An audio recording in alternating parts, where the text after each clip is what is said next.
Hello, everybody, and welcome to another episode of Unscripted Reviews with me, Freebie Wits, your host. Today, we're taking a look at Kenshi, a game that blends so many different genres together into a big heck of a huge mess with so many flaws and jankiness. It's really weird, and it has no right of being as good as it is. Now, considering its team size, I'm pretty sure it's less than 3 people working on it. I wouldn't be surprised if it was 1 person working on it, to be honest. It's really addictively good. I put this game in the same category as I put, say, Skyrim, Fallout, the Bethesda type games where it's a big open world, you explore it, you loot stuff, you get stronger, you start as a little weakling at the beginning, and then you become a full-on god by the end of it. Kenshi has a very similar feeling to it, even though it never quite gets the god status anytime soon, or at least as quickly as the other games I've just mentioned. It still has that feeling of progression and kicking ass.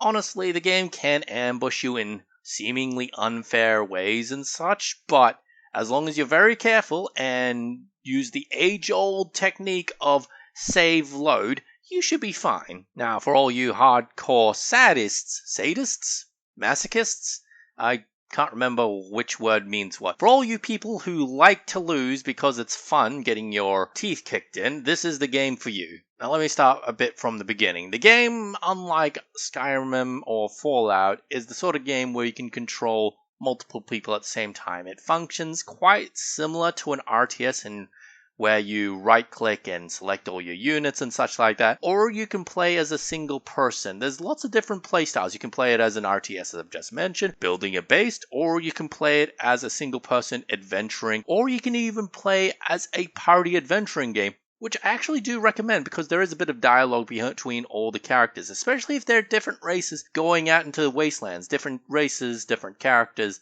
so on and so forth, have different things to say about the areas that you enter and such. And if you meet any other people out in the wild, or more likely in the cities, you can in theory recruit them, though for the most part, everyone outside generally wants to eat your face off, in some cases quite literally. Now, because of the many play styles involved, I'm going to try and section this review off, and I apologize if I miss a few things. This is unscripted, so this is just a series of words from my brain straight to the screen into your ears. So once again, apologies if I'm not what's the word? I can't think of the word. Apologies if I don't cover everything I should, but I'll try my best. So the first playstyle is what I'd like to call the classic Skyrim / Fallout / Bethesda open world single character exploration sort of game. So you have your little character and it kind of starts off as a shit show. Let's be honest, you will never ever be a badass at the beginning. So you start off, you can't even take on the weakest of enemies. What you have to do, what you're forced to do really, is to either A, steal stuff to get equipment, B, train on training dummies, of which you probably don't own and will get kicked out of the building if you use too much, or C, draw enemies towards the town guards and, have them beat them up until they're weak enough so you can train beating up those guys. Now, of course, you can also mine copper to make money legally without stealing anything, and that's fine as well. There's lots of ways to make money in the wasteland.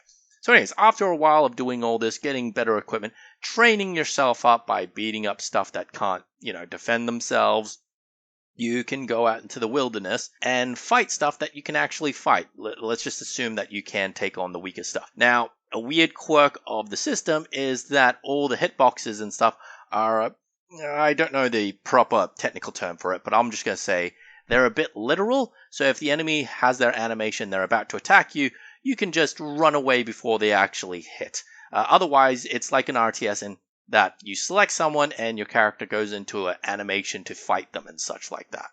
But by cheesing it, running away, and only attacking when your animation is just right and the enemy's not going to attack themselves, you can pretty much, like I said, cheese just about any fight in the game. Assuming that your character's fast enough and the enemy's slow enough and they don't really use too many projectiles. And you can dodge projectiles as well, to be honest, so it's not too big of an issue. If you yourself have projectile, it makes kiting and abusing this even easier, because the idea is if they're about to hit you with a melee attack, you just run away, shoot them a couple times, They keep running at you. You get the idea. It's literally how kiting works. Anyways, on to the exploration idea. There are tons and tons of stuff on the map to look for and find. You can lockpick, you can loot. You get the idea. Different equipment gives different bonuses, that sort of thing. And of course, there's lots of different ruins, lots of different kinds of factions, lots of stuff to fight. And of course, you have large monsters as well. You know, the classic explore the world, find lots of new lore and stuff sort of thing. So if you're in the mood for an open world game where you want to do that sort of thing, this game perfectly scratches that itch. So on to the next kind of genre that you can play this game as, a party fantasy kind of game where you have a group of adventurers go out, heal each other, fight enemies, tank, whatever, or you have a one sneaky guy. You know, you specialize your group, have a party, role play a bit with it. It's quite fun that way. It's pretty much like the first game way of doing it, except here's the thing, and I didn't mention this before, all your characters need to eat. So your first character, if it's just one person, it's not so bad. I mean, carrying things like a pack mule can limit how much loot you get.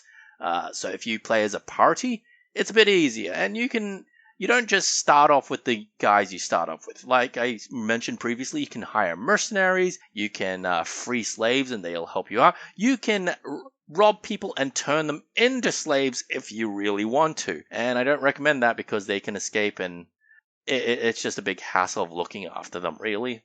And that's pretty much that sort of game mode boiled down. It's basically the first type of game mode that I've mentioned with more steps. Now, the next one is the base builder, and this is where most of the meat of the content comes from. You build a base with all your building materials, you mine the stuff to make those building materials, and you have a small army of people that you recruit, so on and so forth. And that's pretty much it. You have a base, and your dudes, here's the thing, you can give them automated jobs, so you can make someone responsible for mining stuff and then putting the thing into stock, or making food and crafting and such like that. Think of it like RimWorld in the way it works. I'm not sure if I would say there's a bit more micro to it, but anyways, after you build the base, sometimes people will come to attack you. Bandits will try and steal your stuff. Sometimes the local kingdoms, local governments and such will try to tax you. They won't necessarily attack you, though depending on how you treat them, they very well might attack you anyways. Now, here's the interesting thing about these kingdoms. They're actually on this map. So in theory, you could just wipe them out if you're strong enough. You could just wage war on them directly. You don't have to play this like a base building game, like in RimWorld and such like. You can go out and do your own thing, like an actual RTS, where the enemy has their own, bases. They don't really build themselves. It's all pre-generated on map. But the idea is very similar and pretty much the same, and all the NPCs have their kings, their unique NPC characters and such, which you would have gotten quests from, that you could have spoken to, or you can knock them out, kidnap them, put them in a cage, and turn them into slave, or eat them if you're a cannibal, I guess. And of course, you can cross all of these game styles together. You could, in theory, build a base, have a base of operations where you mine copper, turn stuff into building materials, farm for food, that sort of thing, while having a small group of adventurers go out. That's sort of what I'm doing on screen right now to a small degree. My base of operations is actually within another kingdom itself of a bunch of buildings that I bought from them, and I mine copper from slightly out of town, and I have my dudes guarded by, some dedicated guards, and if it gets too much for them, they always run back to town and get protected by that town's guard. I'm essentially playing the base building part of the game on easy mode with less space. And of course that frees up my adventuring guy to, go out and adventure and do his thing. And then he'll always have a base to come back to rest up, to get repaired, to sell his things, to buy more equipment if he really needs it. Not that he really does, because I find most of the stuff he loots, he can use himself anyways. I mean, you can wipe out entire kingdoms if you really wanted to. I think I mentioned that before with a single guy. If you level him up right and cheese the game a lot, you may not want to. There's a lot of role-playing potential, and there's a lot of lore behind the game. I'm trying not to spoil too much right now. There is a bit of a learning curve to this game, but like I said, there's a lot you can do in this game. So in my current playthrough that you're watching right now, I've done, like I said, the little base building thing, have a little adventure, go out and come back. In another one, I'm making a full-on slave revolt playthrough where, well, my guys are fighting all the slavers, sneaking around, lockpicking the slaves' collars. Here's the thing: a lot of slaves don't actually want to be free because they fear that the slave uprising will fail horribly and they'll all die, which they're not wrong. A lot of the time, the slaves who try to escape do get killed and such like that. They're very malnourished, is my point. But I've had some success. I've killed a lot of slavers, and I've actually gotten quite a few followers out of it. And my anti-slave group is slowly growing. So it's very difficult, but I'm getting there. And of course, I've got to feed them all, so there's a lot to think about. My point is, in Kenshi, there's a lot of ways you can play the game, and your actions do affect the world a lot. If you dispose of a kingdom, the buildings will remain behind. Maybe they'll fall to ruin. Maybe a rival kingdom or faction will take over these buildings.